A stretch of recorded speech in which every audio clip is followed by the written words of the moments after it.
皆さんこんにちは。西洋苔園苔見沢です。今日は溶岩石に活着させた高野の万年草など苔の活着石をたくさん作品にしていきます。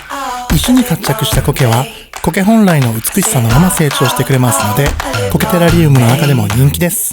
ただひたすら作品を作るメイキング動画ですが、苔の活着石の魅力が少しでも伝われば幸いです。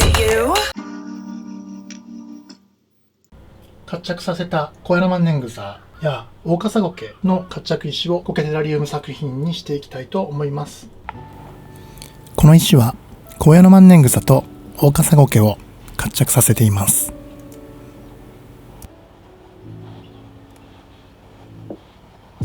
まずはこちら川砂で形を作っていきます。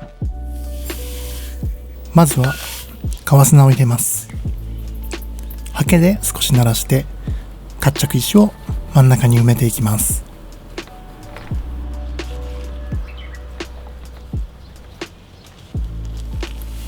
追加で川砂を入れていきます。活着させた高野の万年草の一時形が埋まるぐらいまで砂を入れていきました。川砂は高野の万年草の活着石の育成にとても相性が良い砂です。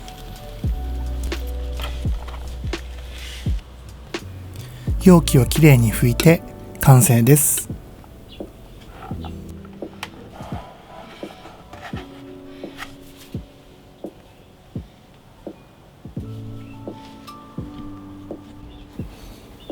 続いて2個目の作品に行きます。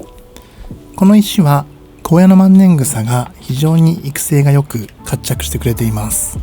たくさんの新芽やたくさんの株が出てくれていますね。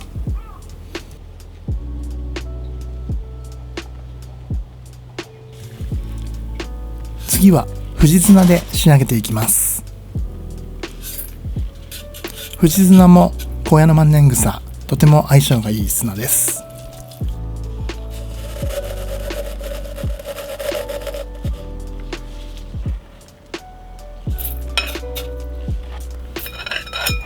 同じく一時形が埋まるぐらいの高さまで富士砂をかけていきます。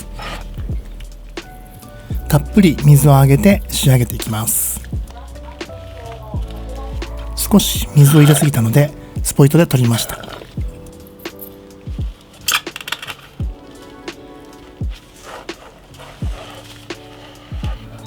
2個目も完成です。株が多いと見応えも十分ですね。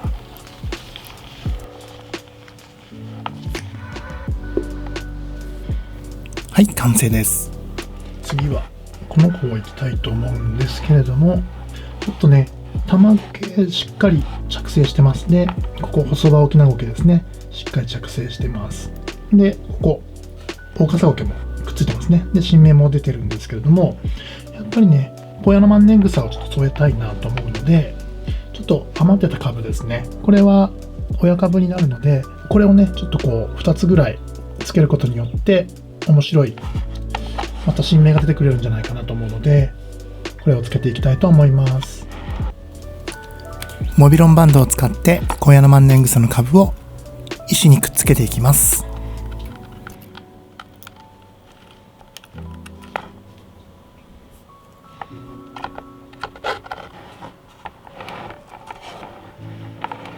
これでいきたいと思います。ベースソイルと富士砂の2つを使って仕上げていきます。まずはベースソイルの上に活着石を置きます。そしてベースソイルを固めるために水をまきました。その上に富士砂をかけていきます。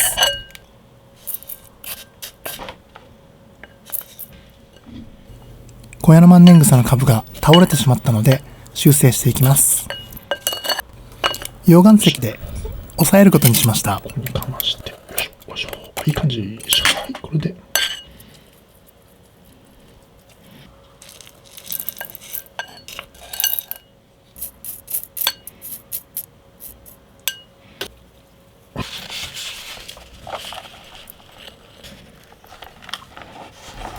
3つ目の作品も完成です。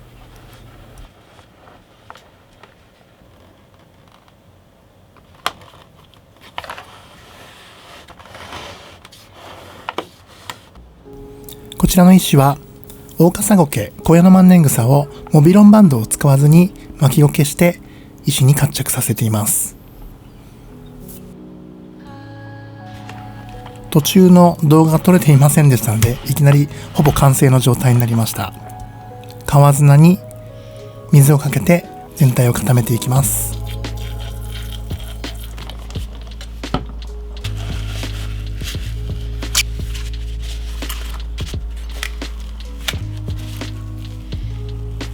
余っていた一時形も埋めて巻き受けにしておきます。4個目も完成です。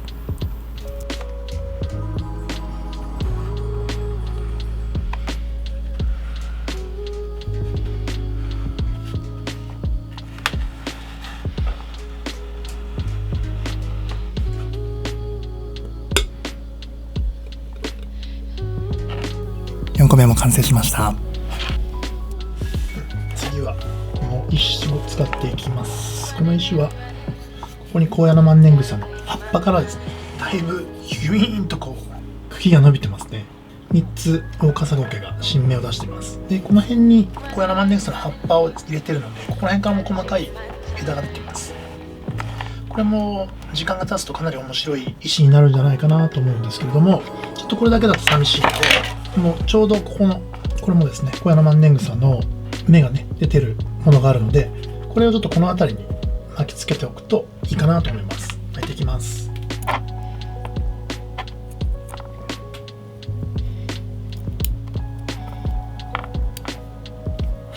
れだとわさわさこの辺から芽が出てくれると思います。この辺りも新芽がもう出てるので、これも伸びてくれますね。この新芽はこれはちょっと下に行き過ぎちゃってるので、どうかな、上に伸びてくれるといいですね。こうしとくと大丈夫かもしれないです。斜めにしてやっても面白いかもしれないですね。この作品もベースソイルと富士砂で仕上げていきます。少し斜めの情景を作っていきたいと思います。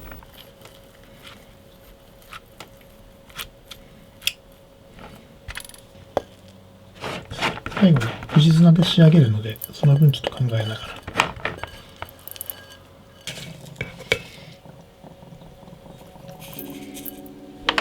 では粗い方の富士砂でいきます。よいしょ。まあこれ石ですよね。砂というか。富士砂でも目の粗い小石のようなタイプの砂で今回は仕上げていきました。いい感じ。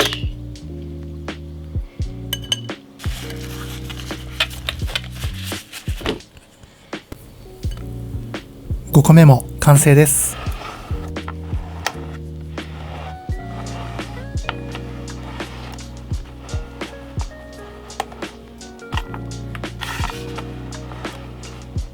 石はちっちゃいんですけれども、バランスも良くて、非常に見応えがありますね。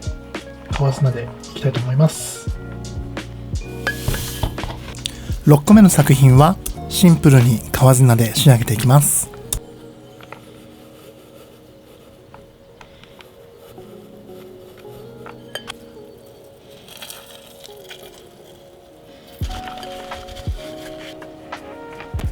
6個目も完成です。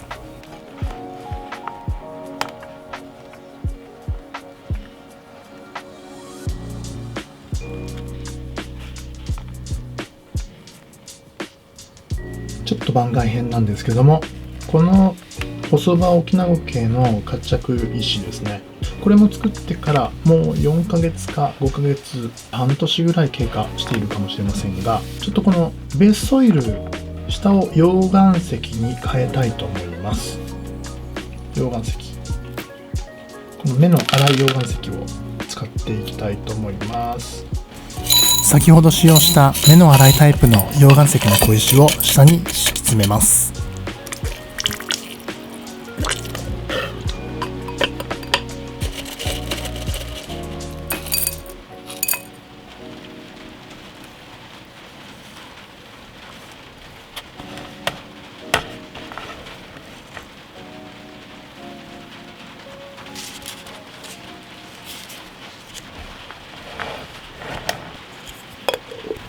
7個目の作品も仕上がりました。は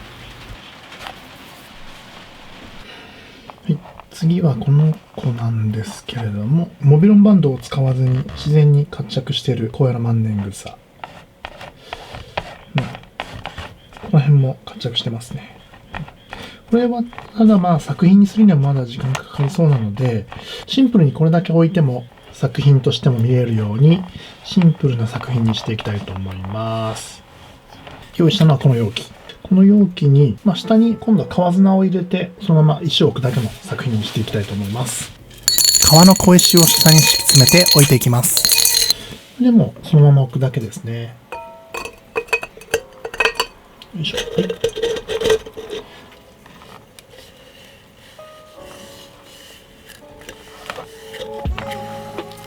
8個目の作品もできました。いい感じですね。これで刺していきます。ここちっちゃいんですけれども、しっかりと新芽がぐいっと伸びてますね。この子にね。いいですね。やっぱり一次系二次系を切り離さないまま育てていくと、このようにね、新芽の伸び方が全然違うんですよね。めちゃくちゃ太い立派な新芽が出てきます。これを作品にしていきたいと思います。ベースソイルと藤綱でいきたいと思います。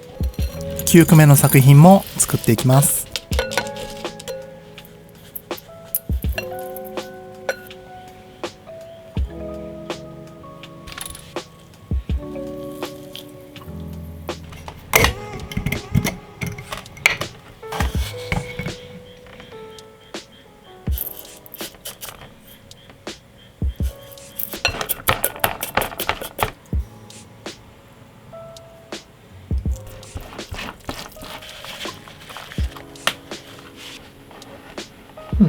これでいい感じですね。9個目の作品も完成です。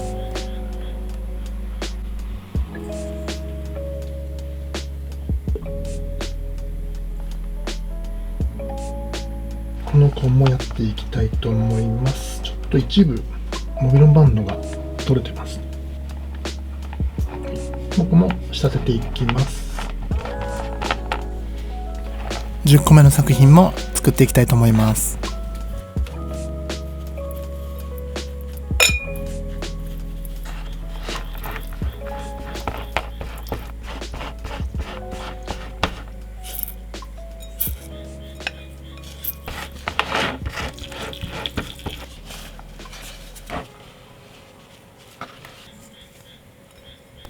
11個目も完成です。